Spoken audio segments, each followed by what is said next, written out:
जितने भी भक्त हमारी आवाज को सुन पा रहे हैं, कथा को श्रवण कर पा रहे हैं, चैनल के माध्यम से भी जो भी कोई कथा को देख रहे हैं, भैया सबके लिए सुंदर सा नाम, प्यारा सा नाम सभी के लिए ये है। इसलिए जो यहाँ बैठे वो भी और जो टीवी पर सुन रहे हैं वो भी, मोबाइल पर सुन रहे हैं वो भी, सभी दोनों हाथ उठाकर प्रेम से बोलेंगे जय जय श्री राधे राधे।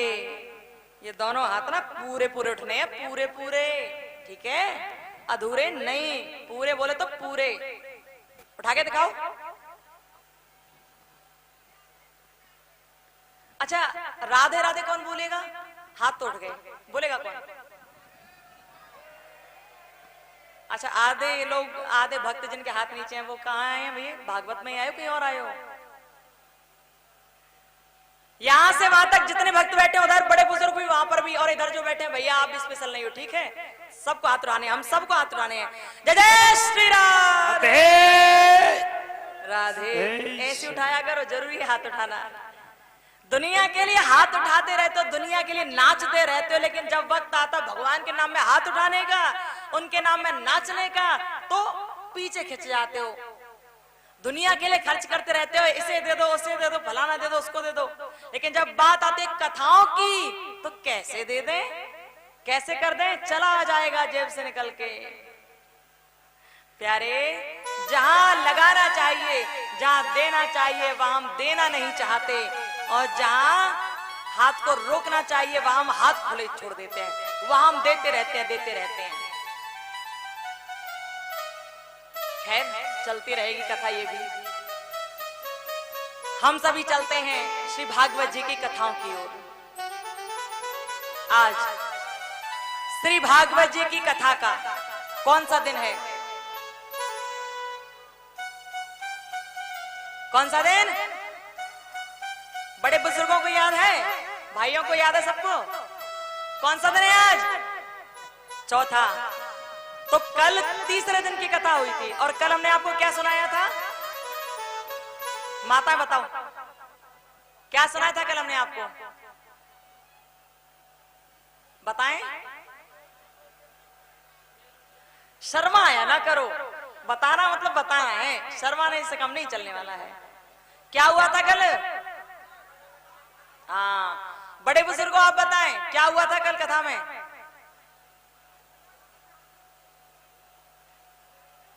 शाबाश, गजब। आपके संग तो वो वाली कंडीशन भी नहीं है कि भूल गई राग रंग, भूल गई छकड़ी, तीन चीज याद नहीं, नौनते लकड़ी, वो भी कंडीशन नहीं है आपके लिए। तो आपको तो घर का काम भी नहीं करना पड़ता होगा जहां तक है, तो भूल काहे गए? कैसे याद ना है कि कल का भयो? क्या हुआ था कल कथा में?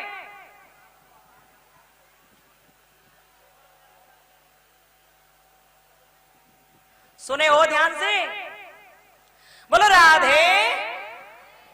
कल शायद ध्यान आ रहा हो आपको कि कल कुछ हुआ था, बामन भगवान की कथा, कुछ ऐसा कुछ हुआ था। शायद सपने में याद आ रहा हो, कहीं ना कहीं याद आ रहा, कुछ थोड़ा बहुत याद आ रहा है। देखो, माताओं को याद है और बड़े बुजुर्गों को, भाइयों को याद नहीं है। तो वैसा कीजिए, जिन्होंने बताया ना उनके नाम की ताली बजाइए आप सभी, सोचिए जरा कि हमने क्यों नहीं बता पाया। बोलो वृंदावन बिहारी लाल की जय हो। प्यारे, कथा में जब बैठा करो ध्यान से बैठा करो। अब लोग कहते हैं कथा में तो हम तो ध्यान से ही बैठे, लेकिन जब तक कथा में बैठे तब तक तो ध्यान रहा, जब उठ के चले गए कथा भी भूल गए। भूलना नहीं है, याद रखना है, दिमाग में बिठाना है कथा को आपको हर तरह से। एक बात बताएं आपको, भागवत पांडाल में बहुत लोग आते हैं कथा सुनने के लिए, खूब आते हैं, खूब। लेकिन प्यारे, सत्य बात यह है कि भागवत पांडाल में 1000 लोगों की जरूरत नहीं है। 1000 लोग बैठे हो, सही है, अच्छी बात है, बैठो, लेकिन हजारों में से यदि एक भी कथा को ध्यान से नहीं सुन रहा तो कथा को सुनने से कोई मतलब नहीं, और कथा को कहने से कोई मतलब नहीं निकलता। यहाँ पर क्वांटिटी की आवश्यकता नहीं है, क्वालिटी की आवश्यकता है। यहाँ मात्रा की आवश्यकता नहीं है, या गुणों की आवश्यकता है। 1000 लोगों में से बैठा हुआ एक व्यक्ति भी कथा को ध्यान से नहीं सुन रहा तो वहां कथा व्यथा बन जाती है। और जहां 100 लोग हों और 100 में से 2 भी ध्यान से कथा को सुन रहे हैं, वहां कथा कहने का पूरा लाभ मिल जाता है। इसलिए प्यारे, निवेदन है सबसे कि कथा को ध्यान से सुनिए। आप सब ध्यान से सुनते हम जानते हैं, लेकिन जब पूछा जाए तो थोड़ा बताया कीजिए। अच्छा लगता है, सुंदर लगता है, ऐसा लगता है कि हाँ वास्तव में आप सुन रहे हैं ध्यान से। ठीक है, तो सुना कीजिए ध्यान से, और जब पूछा जाए तो बताया भी कीजिए। जय जय श्री राधे राधे। तो कल हम सभी ने भगवान के सुंदर कथाओं को सुना, जिनमें हमने वामन भगवान की कथा पर विश्राम दिया था। वामन भगवान जिन्होंने देवों के कहने पर, देवताओं के कहने पर राजा बलि की परीक्षा लेने का निर्णय किया और 3 पग भूमि मांगी, लेकिन 3 पग में तीनों लोक नाप लिए, राजा बलि को नाप लिया, सब कुछ नाप लिया, और अंत में राजा बलि को सुतल लोक का राज्य दे दिया।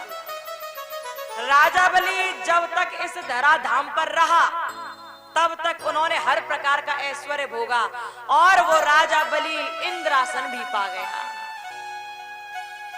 और अंत में परमात्मा के श्री चरणों का दास हो गया राजा बलि। बलि ऐसा दानवीर हुआ जिसके नाम का गान भागवत जी भी करते हैं, जिसके नाम का गुणगान अनेक प्रकार के ग्रंथ भी करते हैं। प्यारे, कुछ लोग तो देव कुल में रहकर भी भगवान के नाम की भक्ति नहीं कर पाते, उनके नाम में परमार्थ नहीं कर पाते, और कुछ लोग दैत्य कुल में रहने के बावजूद भी अपना सर्वस्व न्योछावर कर देते हैं भगवान के श्री चरणों में।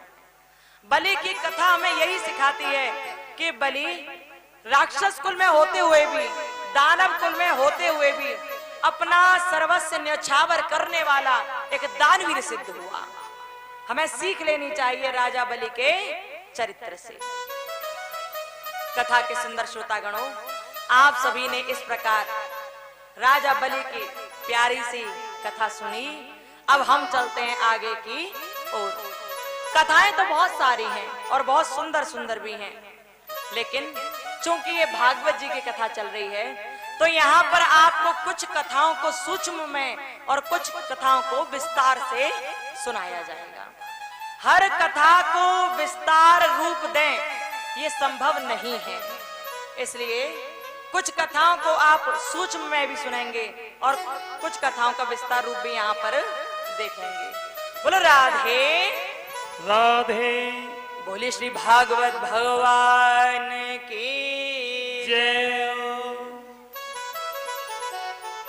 श्री सुखदेव जी महाराज शुक्र ताल में बैठकर राजऋषि परीक्षित को कथा सुनाते जाते हैं, और कथा सुनाते हुए कहते हैं, राजऋषि परीक्षित, भगवान ने अपने भक्तों के हित के लिए नाना रूप धारण किए, अनेकों अनेक रूप धारण किए परमात्मा ने।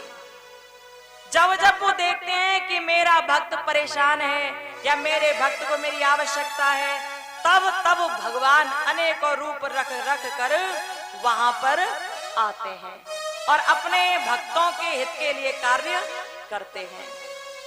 भगवान ने वामन का रूप रखा, सारी लीला रचाई, और अब आगे की बात सुनो। भगवान ने केवल यही नहीं, अनेक अवतार लिए प्रभु ने मत्स्य अवतार भी लिया, प्रभु ने मोहिनी अवतार भी लिया, प्रभु ने कश्यप अवतार भी लिया, प्रभु ने अनेक प्रकार के अवतार लिए। और जो प्रभु के मुख्य अवतार गिने जाते हैं वो हैं श्री राम और भगवान श्री कृष्ण का अवतार। मुख्य अवतारों में इनकी गिनती होती है, मुख्य अवतारों में। कथा के सुंदर श्रोतागणों, अब श्री भागवत जी की कथा में सूर्य वंश की कथा आती है। सूर्य वंश में भगवान श्री राम जी का प्रादुर्भाव हुआ। सूर्य वंश में अनेकों बड़े बड़े श्रेष्ठ राजा हुए, ऐसे ऐसे राजा जिनके नाम से वो सूर्य कुल चला, ऐसे ऐसे राजा हुए। एक राजा रघु हुए जिनके नाम से रघुकुल कहलाए जाने लगा वो कुल। राम जी के चरित्र की कथा राम जी की रामायण बहुत सुंदर है प्यारे, बहुत सुंदर। सूर्य कुल में महाराज हरिश्चंद्र भी हुए थे, जिन्होंने अपना सर्वस्व दान कर दिया। परीक्षा दी और ऐसी परीक्षा दी कि अपना सर्वस्व दान कर दिया, लेकिन अंत में प्रभु जी उन्हें दर्शन देने के लिए आए और जितना राजा हरिश्चंद्र ने दान में दिया था उसका कई गुना करके भगवान ने उन्हें लौटा दिया। उसी सूर्य कुल में आगे चल के भगवान श्री राम जी हुए। यूं तो राम जी की कथा, राम जी का चरित्र, रामायण बहुत बड़ी कथा है। 9 दिन, कम से कम 9 दिन चाहिए जब राम जी की कथा हो उसके लिए, कम से कम 9 दिन। लेकिन यहाँ भागवत जी की कथा चल रही है और 7 दिन कुल मिलाकर ही मिलते हैं, इसलिए यहाँ पर राम जी की कथा को बहुत सूक्ष्म में बताया जाएगा। किसी ने कहा कि राम जी की कथा को सुनाने में बहुत समय लग जाता है, लेकिन तभी एक संत ने कहा कि राम जी की कथा को हम बहुत जल्दी सुना सकते हैं, आपका हो तो सही, सुनाए। और जब कहा सुनाए तो उस व्यक्ति ने कहा सुनाइए ना, कितनी देर में सुना दोगे? तो संत महाराज ने कहा आधी मिनट में रामायण हम पूरी कर देंगे, आधी मिनट में रामायण हम पूरी कर देंगे। आपने सुनी है आधी मिनट की रामायण? हाँ सुनी होगी। हम भी अक्सर कहते हैं इस बात को, अधिकतर कहते हैं इस बात को। आधी मिनट की रामायण कैसी? ध्यान से सुनना जरा कि आधी मिनट में रामायण कैसे हो गई। एक राम एक रावण ना, एक राम, इन उंगलियों पर ध्यान देना, उंगली से ध्यान हटाना मत कहीं भी। एक राम एक रावण ना, एक क्षत्रिय एक बामन ना, जाने जाकी सिया चुराई, जाने जाकी लंक जराई, और कछु वहां होवन्ना, तुलसी लिख गए पोतन्ना, तुलसी लिख गए पोतन्ना। हो गई ये रामायण।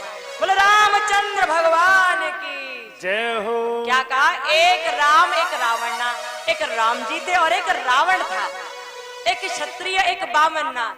राम जी क्षत्रिय थे और रावण बामन था, ब्राह्मण था। बाने बाकी सिया चुराई, रावण सीता का हरण करके ले गया। बाने बाकी लंका जराई, राम जी ने लंका में आग लगवा दी।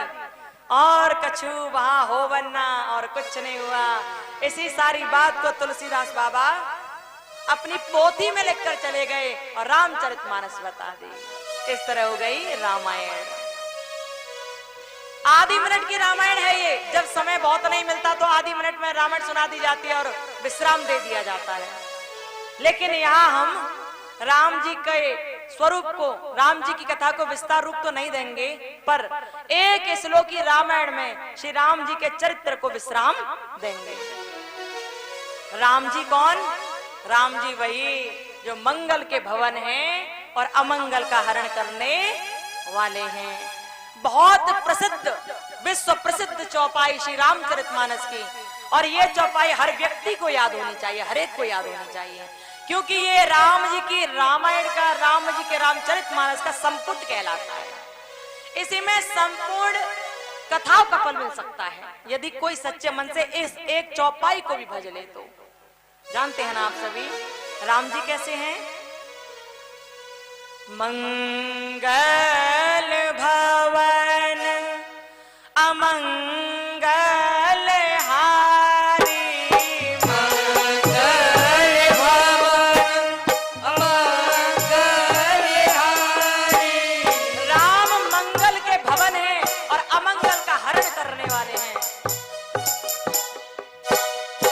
मंगल भवन अमंगल हारी,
राम जी कौन?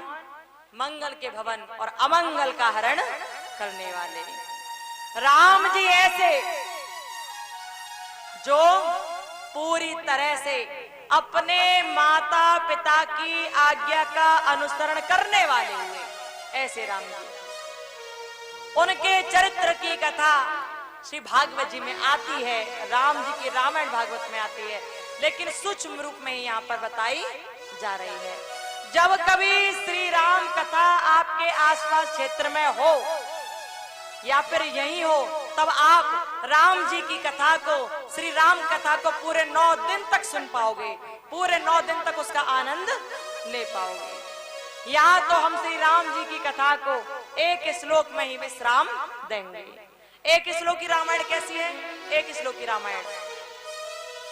आदौ राम तपोवनादिगम हत्वा मृगम कांचनम वैदेहरणं जटायुमरणं सुग्रीव संभाषणं बालीनिग्रणं समुद्रतरणं लंकापुरी दाहनं पश्चात् रावण कुंभकर्णं हनन में तेज रामायणं हनन में तेज रामायणं।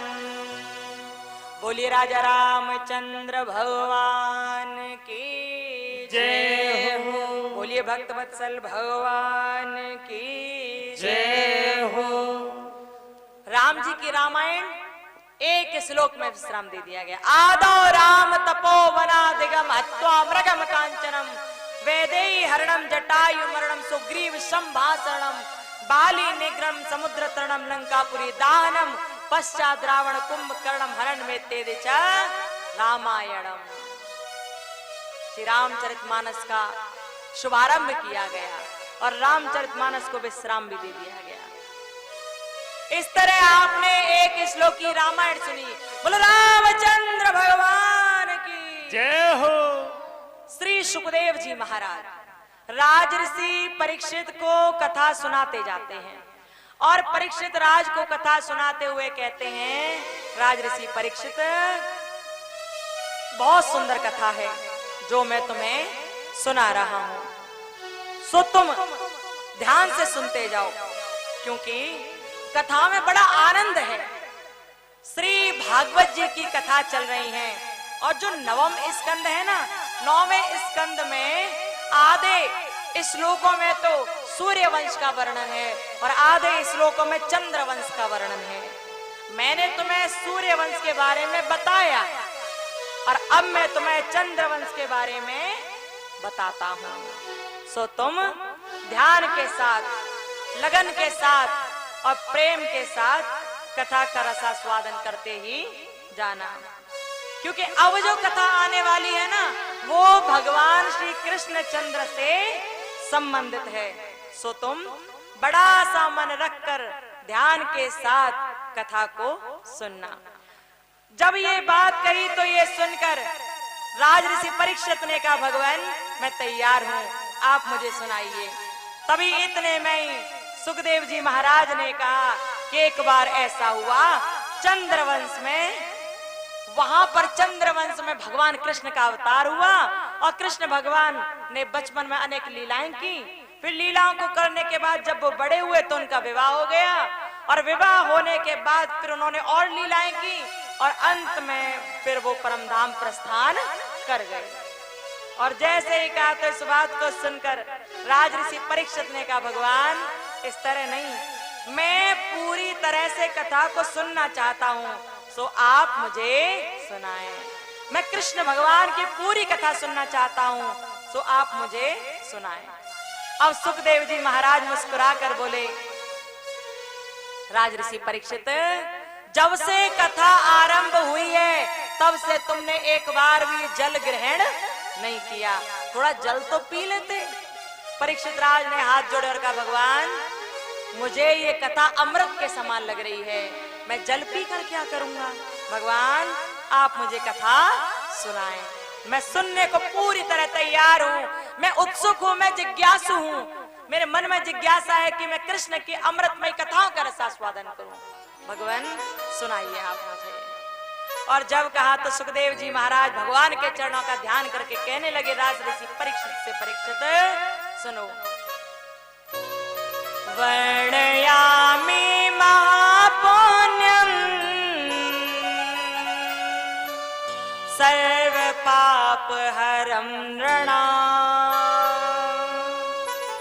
यदोर्वशं नरस्त्वा सर्व पापै प्रमुच्यते यत्रावतीर्णो भगवान् परमात्मा नराकृते यदोः सत्राजिता क्रोष्ठा नलोरिपुएरीति श्रुतः। सुखदेव जी महाराज कहते हैं परीक्षित, अब मैं तुम्हें पवित्र यदुवंश की कथा को सुनाऊंगा। पवित्र यदुवंश की कथा। यदुवंश में बड़े बड़े ऐसे धर्मात्मा राजा हुए जिन्होंने धर्म की धुरी को धारण किया और अनेक भक्त और संतों का सम्मान के साथ अपने परिवार में रखा और उनकी नित्य रोज पूजा अर्चना की। यदुवंश में भी बड़े बड़े श्रेष्ठ महात्मन हुए, बड़े बड़े श्रेष्ठ। लेकिन एक बात तुम्हें बताऊं, यदुवंश की, चंद्रवंश की और सूर्यवंश की अपनी एक खास पहचान रही है, जिसमें तुम सुनते जाओगे आगे आगे कि क्या पहचान रही। परीक्षित राज ने हाथ जोड़कर कहा, भगवान पहले ही बता दीजिए कि सूर्यवंश की और चंद्रवंश की क्या क्या पहचान रही है, हम जानना चाहते हैं। तो सुखदेव जी महाराज ने कहा, राजऋषि परीक्षित, सूर्यदेव का जो वंश है सूर्यवंश, जिसमें राम हुए, उनके वंश की ये पहचान रही कि उनके वंश में कभी कोई भी बालक बिना फल के नहीं हुआ। सूर्य कुल की ये पहचान रही कि उनके यहाँ कोई बालक बिना फल के नहीं हुआ, यदि अपने क्षेत्र में, अपनी अवध में हुआ है। और चंद्रवंश की पहचान ये रही कि उनके यहाँ कभी कोई विवाह बिना युद्ध के नहीं हुआ, बिना लड़ाई झगड़े के नहीं हुआ। चंद्रवंश की पहचान रही है, अपनी अपनी पहचान है। मैं तुम्हें आज उसी चंद्रवंश के बारे में बताने जा रहा हूँ। चंद्रवंश में अनेक अच्छे राजा हुए, सुंदर राजा हुए, जिन्होंने अनेक प्रकार से सुंदर भक्ति की। उन राजाओं में एक राजा था जिनका नाम था राजा ययाति। ययाति नाम के एक राजा हुए, चंद्रवंश के राजा थे, वो अच्छे राजा थे। सुनाता हूं उनके बारे में, जरा ध्यान से सुनना। आप सब भी हाथों को खोलकर कथा पांडाल में बैठना और प्रेम से सुनना। सुखदेव जी महाराज ने कहा, राजऋषि परीक्षित सुनो, चंद्रवंश की कथा को मैं तुम्हें सुनाता हूं। एक बार की बात थी जब ययाति नाम का एक राजा था और एक वृषपर्वा नाम का एक दानव था और उस वृषपर्वा की एक पुत्री थी जिसका नाम था शर्मिष्ठा। आप इस कथा को इसलिए सुन रहे हैं क्योंकि आपको ये कथा सुनकर ही पता चलेगा कि यदु कौन है और यदुवंश कैसे हुआ और उस यदुवंश में कृष्ण कैसे हुए। इस कथा को सुनकर ही आपको पता लगना है, इसलिए ध्यान से सुनना। बोलो बाके बिहारी लाल की जय हो। तो मन कहाँ लगाना है? मन लगाना है कहाँ? यहीं पर, कहीं और भागना नहीं चाहिए, ठीक है। और कहते हैं कि भैया तुम्हारा मन कहीं मुड़ रहा हो तो उस मन को मोड़कर भगवान के ध्यान में लगा लो, ताकि भगवान की कथा तुम्हें सही से समझ आ जाए। वो गाते हैं ना, आपने सुना होगा,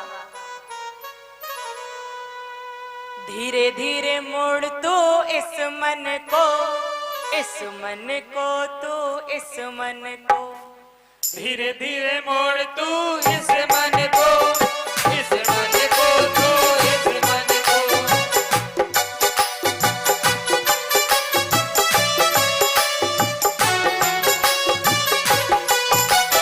धीरे धीरे मोड़ तू इस मन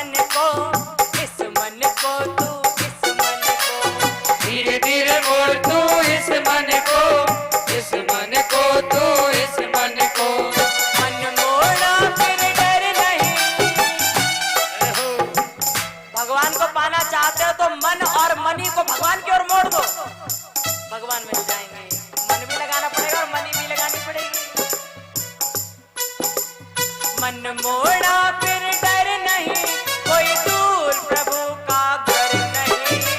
धीरे धीरे मोड़ तू इस मन को, इस मन को तू इस मन को। धीरे धीरे मोड़ तू इस मन को, इस मन को तू इस मन को।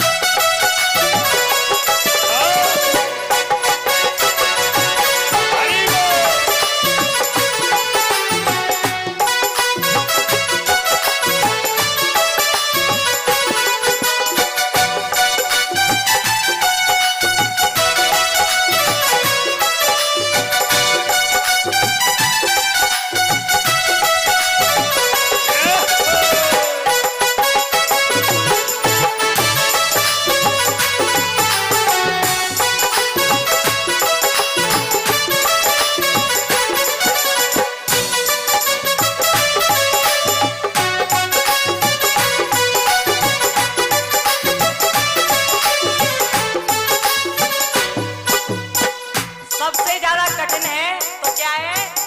मन को भगवान के ध्यान में लगाना, मन को भगवान की ओर मोड़ना सबसे ज्यादा कठिन है। लेकिन जिस दिन ये मन मुड़ गया ना, तो भगवान की प्राप्ति